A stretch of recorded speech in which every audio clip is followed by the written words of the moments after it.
Okay, motherfuckers. Top dead center. You need your fucking... What the fuck is this thing called? Top dead center bullshit kit for Mazda. Take out the fucking bolt in the back of the fucking block.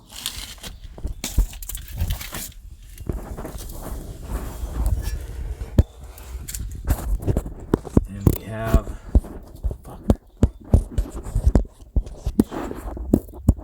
Insert the fucking bolt inside all the way in.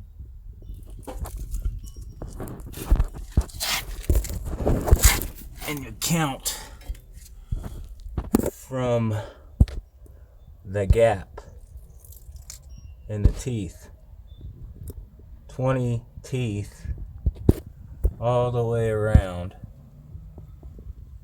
till you reach the center of the crankshaft position sensor, and then your top dead center, and you pull the bolt back out, put the bolt back in before you ruin your fucking car. If you don't pull the fucking bolt out, it'll destroy your fucking car.